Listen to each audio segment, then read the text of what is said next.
Hello and welcome to Today in the News on Vanguard Live. My name is Damilola Ogunshaki. Here on Today in the News, we will give in-depth analysis the stories making waves across Nigeria. And this morning, I'm starting with Vanguard. Vanguard is leading with NLC gives 17-point demand to Tinubu, suspends protest. Makinde joins protest in Oyo, says there's anger in the land.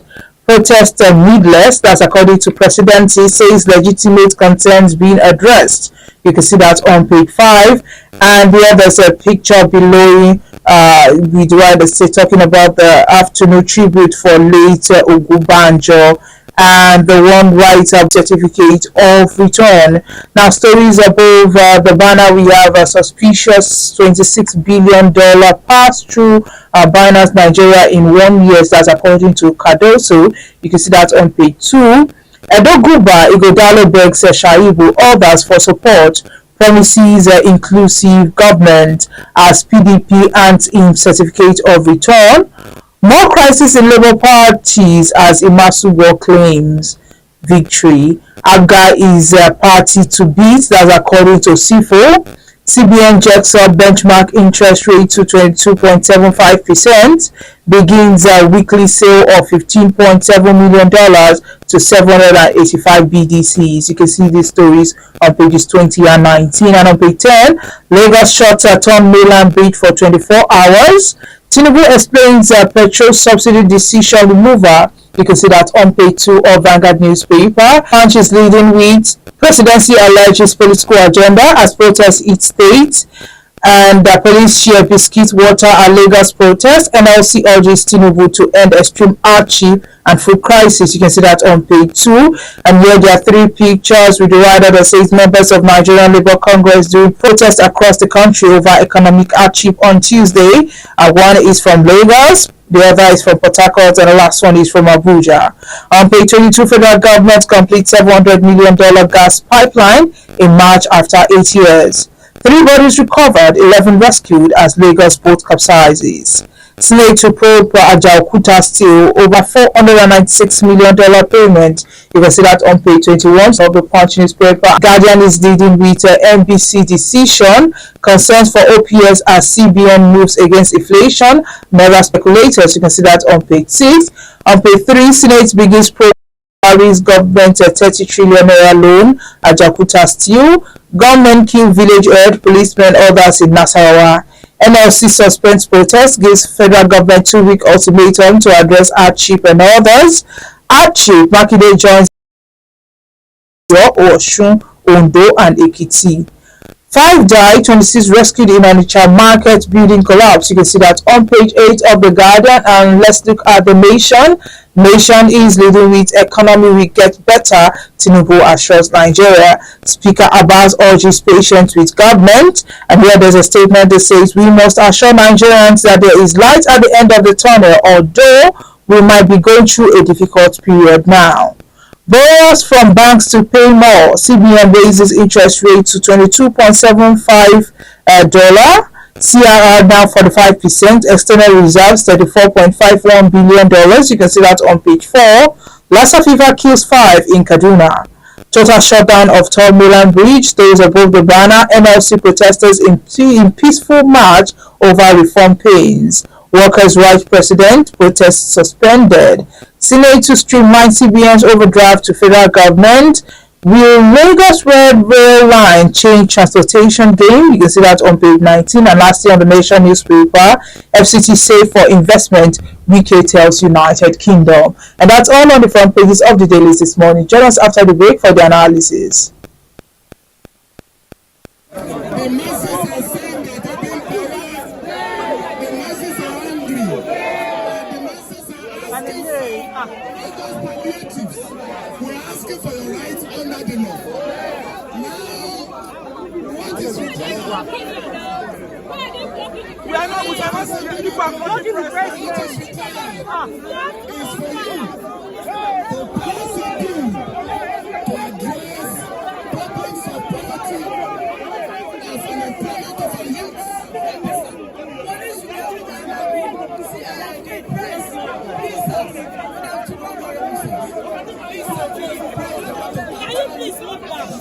Please shift back. Please shift back. Please. You want to shift The people who are the back need to move. Those are the back should please They are not moving. shift. Nobody refuse to move back. Please, very quickly. We are saying in the case of Lagos, we are asking our legislators to pass the NLC bills to address youth unemployment. We want for social security in the state. And if Lagos can start, other states will be compelled to follow suit. It's not enough to give palliatives. It must be on a permanent basis. And that is why a social security bill must be passed by the House in the interest of our people. We are Nigerian people. As we have made clear today. Welcome back. If you're just joining us, this is Today the News on Unfiltered Life. My name is Damola Okunshaki. To analyze the front pages of the dailies this morning is Mr. Gbero Olajigbe. He's the Executive Director of Emergency and Risk Alert. Good morning, Mr. Gbero. Good morning. Yes, thank you for joining us. Now let's talk about the NLC protest yesterday. So what do you think about the protest and the fact that it was supposed to be a 2-day protest, but NLC have suspended today's own, given the fact that they've submitted 17-point demand to the president? Well, I think they even tried this time around to have even have the lever to go on strike, and of course to follow it affectedly. So the strike was desirable rather. People are suffering, they are going through things. Workers can't get to work and they have nothing to bring back home, even when they go to work at the end of the month. So it was a strike or a protest whose time has come, not necessarily for worker alone, but for all Nigerians, particularly those under excruciating pain today on what we saw. That was the first time I have seen that the actualization of the dictum that police is our friend. So in all other previous this thing, it has been exchange of baton and bullets from the police. This time we saw them distributing water and biscuits, and that is what it should be. There's nothing bad in protest. As a matter of fact, it's a vital tool in displaying opposition to policies that people consider to be inimical to their well-being, and of course to their very existence, like the economic policies that have been shown out by President Bola Tinubu without giving consideration to what happened to the poor at the end of the day. So the strike or the protest was desirable. It's a cardinal weapon in the democratic practice. So there's nothing that connotes departure from ethos and ethics of democracy in the protest. But the only thing is that it's not enough for people to protest, no matter how peaceful a protest is, because Nigeria's leader always respond to issues when things get out of hand and become violence. They should take it serious that Nigeria is seriously and severely facing food insecurity. They are hungry, they are angry, and they are resolute in squaring up to governmental authority. We look up to situations where the policies will be, the impact of the policy will be ameliorated so that the consequences are not this fatal to the people of the Federal Republic of Nigeria. All right, still talking about they proposed a 17-point demand. The special advisor to the president on media and publicity described the protest as needless. He said that because the federal government is doing everything possible, to ameliorate hardship in the land. What are they doing? Begging people to exercise patience. Is that action? That's not what people want to see. Hungry people need food. That's what they want to see. And food must be, look, what makes constitute food security is that one, there must be availability of food. There must be accessibility. There must be affordability. These are issues that government should be looking at, not releasing one useless press release that has no connotation to what people are going through. That has no, it's not tangential to the problem of the people. You don't just speak because you want to say everything. In fact, for the fact that Tinubu is there, so in democracy people can just protest that I don't like Tinubu being there. I don't like this being there, even though it's elected. That right is enshrined in the Constitution of Nigeria. The fact, the strongest virtue of democracy is the ability of the people to say no. So what is he talking about? Among the ingredients of food security, which one have they addressed? Have they addressed the issue of availability? Have they addressed the issue of accessibility? Have they addressed the issue of affordability? Those are issues they should be talking of, not all this reckless and unnecessary statement being issued and everything. And as a matter of fact, it's condescending that they don't even know what people are going through, and at the same time, they don't know how to respond to issues that are critical and germane to survival of the people. What we are facing in Nigeria is an existential problem, and it has insensitive press release is not what we need at this particular time. It's solving the problem. Solving the problem. Somebody going to work, he can't get there because he can't afford transportation and transport costs. Somebody coming back from work, he can't get home with a bag of food, with even his salary at the end of the month. Those are the issues that we should be talking to, and not what people do or they don't do at this particular time in the history of our economy. So it's unconscionable for special advisor Bayo Adenuga to be saying all those type of things. I think people should have grown all this mentality. Government is not a messiah. It's not here to save any one of us. People elected leaders, and their leaders are elected to perform without giving excuse and everything. When have you heard elsewhere that leaders will come and begin to blame the past government that they can't function and everything?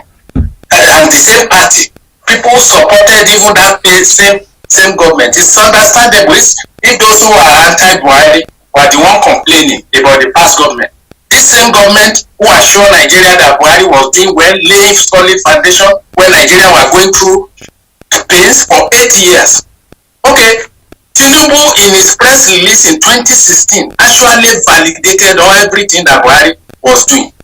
Where is the foundation that Buhari laid now? Today you are condemning the same so-called foundation that you projected, that you canvassed, that you used to calm people down against the obnoxious and of course cruel regime, unproductive regime of Muhammadu Buhari. Today you are the same chief blamer of that Buhari. So people should have patience with you after going through what we went through under Buhari, and you placated people, deceiving people, shunning out propaganda to support Buhari, apparent recklessness, looting, and of course mindless corruption that characterized his period and time as the president of Nigeria.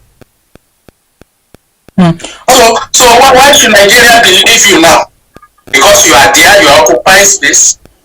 So they should be moderate in what they tell people, and they should be compassionate in what is reviewing what people are going through. And talking about the leaders, in Oyo State, the governor, Seyi Makinde, joined the NLC protest, and he said hardship and poverty had reached alarming levels, with many unable to feed themselves or find work. And according to him, everybody needs to find solution together in order to tackle this issue. What do you think about him joining the protest? And that is politics for you. It's being political. It's not affected, it's not a victim, and of course it's not negatively impacted as the people. But he wants to be in the good book of the people. So that is part of the politics of protest. From the it became political expedient for him as a governor to join them, to identify with the pains people are going through, and of course to offer himself as a vehicle to convey the message to the president. But the issue is this: what is Seyi Makinde doing, as well as other governors, in order to ameliorate the suffering of the people? The federal government has created the problem through the policy that has no, that came without assessing the consequences and of course how to remedy the negative impact. But then it has happened. The fact is that there are millions of people in Oyo State where Seyi Makinde is a governor. What is he doing about the people? Those are the issues he should be addressing now. Rather than saying that I will take your letter to Mr. President, he shouldn't abdicate his responsibility to.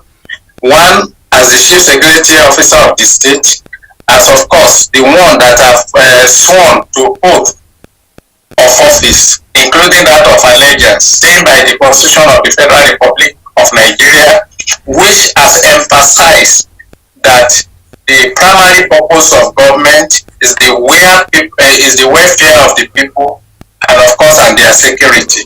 So where is the welfare Seyi Makinde is providing at this particular material time of extreme hunger and of course of capable insecurity? So those are issues that he should be addressing. What I expected Seyi Makinde to do when he came there, is good that he joined there. He should have seized the opportunity to explain what he's doing within his own not so little space in ameliorating the problem of the people, and not that becoming a postmaster for the protest letter. So it's not about politics. There is no hunger. There is no politics in hunger. The politics of hunger will lead to anger. That is the only politics that can come out of hunger. And you don't assuage hungry people with what? Even in the Bible. If you take gospel to somebody that is hungry, he will not listen to you. It's better for you to meet his needs. That is a better gospel you can take to an hungry person. So you meet the needs and everything. And of course, people becomes a little lower, even little lower than animal when they don't have hope of what to eat, what to drink, what to wear, where to stay. The basic things that have been the basis in the Maslow hierarchy of needs. If people cannot access it, then you are in animal kingdom. Not, that is what happened there. A condition where life is nasty, brutish, and short, according to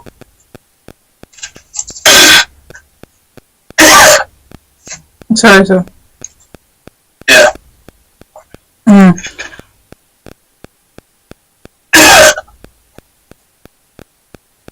Yes. But that is obedient theory. So you have to connect with this basic requirement of Maslow hierarchy of needs. That is what the Constitution of Federal Republic called meeting the welfare of the people, which is the basis for government in the first place. That is what drove man out of the, in quote, animal kingdom that the human race belonged to before, so as to be elevated to people that now live in society. So it was this anguish of pain, man eating man, cannibalism, the survival of the fittest that drove man out of that chaotic world into what we call society today. And society came together and agreed on terms of living together, which is now called the social contract. So inevitably, every government that exists today on the planet Earth, anywhere, is built on social contract. Also, democratic government. So we should be conscious of this. We are not doing people favor. I have never seen a place in the world, in any civilized democracy, that no matter what the government does, nobody praise government. It's just merely doing its duty. It's only when we are in a country like this that it's very strange. When you clap for your governor, whether for building road, for doing what is right or what is right, nobody will praise a governor in United Kingdom. In fact, they will even tell the governor it's taxpayers' money. No matter how beautiful what you are doing, how impactful what you are doing, you don't deserve anybody's praise. But here, you see some people say that they are praising government. They even advertise it on television and everything. And they don't want hungry people to be advertised, so they don't expose the type of mindless corruption and crudest form of rulership that they are providing to their people.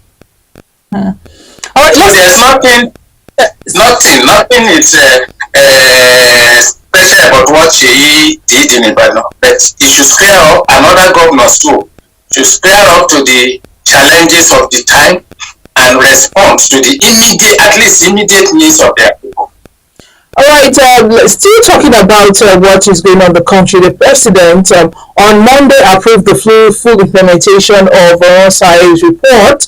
He said it's in line with the need to reduce the cost of governance and streamline efficiency across the government value chain. But some people are saying that this is long overdue, that the report might no longer be useful, seeing that when that report was made, it recommended the reduction of 263 agencies to 151, and now the agencies have increased to over 8,000. Do you think those reports will help in any way, and can we achieve what they wrote in that? I used to read mind. What is in the mind of people when they take certain decisions? President Tinubu is on hot seat, and is just dropping out this one now, at least to divert attention of the people from what is immediately necessary for him to do. The fact is this: it's not only Tinubu alone that has talked about the implementation of Oronsaye report. Jonathan, that instituted it, set up panel for implementation of Oronsaye report. Jonathan couldn't do anything. Where are we on his own implementation agenda? Buhari did the same thing. Where are we on his own? So I've heard some people that Tinubu is taking bold decision in the implementation. What bold decision is that? Implementing what? Implementation of what? Supposedly Jonathan has implemented, well, Buhari has implemented, that we can't find results in them. So, and of course, to even see, look at the choices of the agencies that he proposed to match. Those are redundant and extremely inconsequential agencies. If like the dynamics of our situation have changed, we don't need tokenism. What Tinubu need to, we are talking of 12 years old report that has been overtaken by events and times and process and history and challenges of the Federal Republic of Nigeria. Some are no longer relevant. Nigeria is not even, I don't think they know what governance is all about. Nigeria is not even talking of saving costs alone now. Nigeria is talking of saving life. Nigeria is talking of saving the country itself. When a country has materially, spiritually, and of course almost physically broken down into pieces, into ethnic divides and everything, it's not about the Oronsaye report that can do that. What I will call bold report, assuming that we want to cut this thing, the proposal Tinubu should be looking at, if he actually wants to cut costs now, is how do we become in our legislature, how do we get to a level of unicameralism? That is having one house of parliament, scrapping Senate. Senate of the Federal Republic is unnecessary. Nigeria can no longer afford bicameralism. That is where you have two law-making houses. We can't afford it again. Scrap Senate. We are looking for a government that will come, or a Tinubu presidency that will now take bold decision of furthering the true meaning of federalism by through restructuring the process, through restructuring that will go from bottom up, and of course it can lead the process. We want to see emergence of state police that is not even coming directly from the current constitution.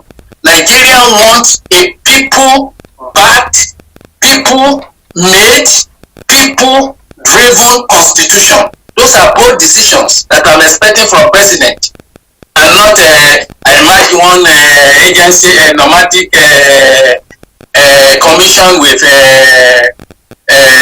Almanjiri school. That is not the type of what we are looking with. So Nigerians have come to the emerging dynamics in Nigeria. It's not impinging on economy alone. It's impinging on our social contract, process, and ability to live together peacefully, justly, fairly, and of course, happily. Those are the things that restructuring can bring when we agree. How many Nigerians are proud to be Nigerians today?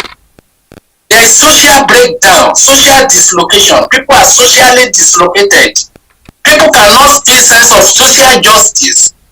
Those are critical issues in restructuring, and that is what President Ahmed Tinubu should be driving now, not the pedestrian repositioning, merging, or scrapping of one inconsequential agency or those inconsequential agencies. Is it even talking of how, assuming that he even wants to go that way of saving costs? Do you know the paramilitary and the military agencies we have today? People-driven security architecture that will respond to the challenges of insecurity in Nigeria of today. Those areas.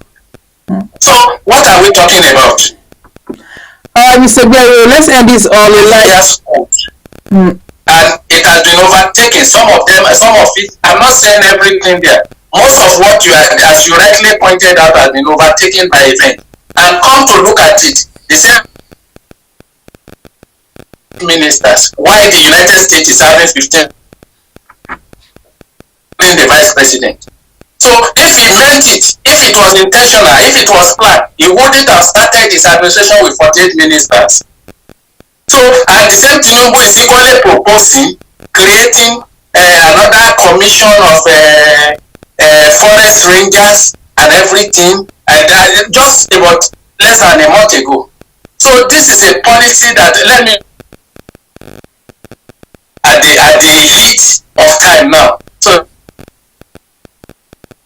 Nigeria should remain focused and be looking for a very thorough, well thought out plan, process, structure that will address the issues, problem, and conditions of the people of the Federal Republic of Nigeria. Alright, we're still talking about the government. We take that to Mr. and Mrs. this morning, and the first person speaking is Mrs. Mrs. says, stop blaming the government. Do something. Nobody forced you into marriage. I am getting fed up. Do something. And Mr. says, Maria, you are gradually pushing me into the arms of a baby mama. That means that both are getting fed up. So let nobody push anybody. At a time will come, low time, there's nobody, even in any marriage, there's always low season.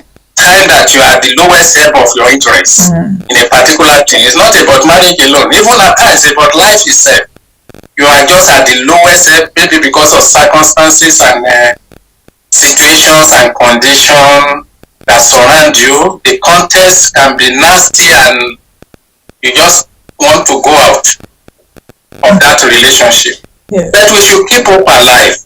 Like the writer said, tough time never lasts, but tough people. So no matter what we are going through, the life itself come in seasons. Today you have dry season, tomorrow wet season, what they call winter. There's time for summer, there's time for winter, there's time for spring, there's time for autumn. So no matter the nature of the season, let us get committed to cause that we have vowed to be committed to, particularly keeping our marital vow, especially when there is no violence in it.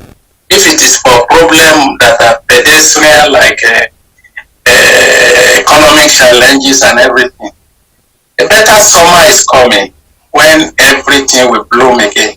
So Mr. and Mrs. should calm down. We are all in it. No homage. We're all in it. Nobody should get out. Let's solve the problem together. All right, sure. Thank you, Mr. Gore, for joining us this morning.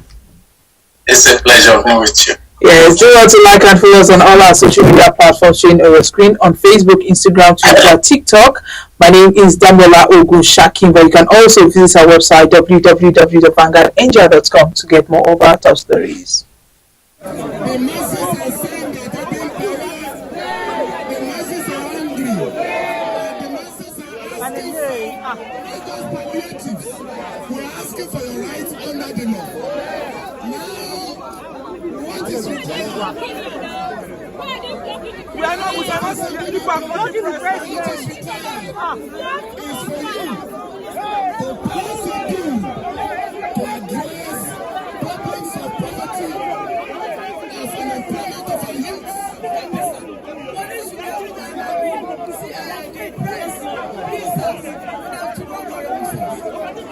Can you please look back? Please shift back. Please shift back. Please. You want to shift back. The people who are the back of move. Those are the men should please They are not shift. moving. Shift. Nobody refuse to move back. Please.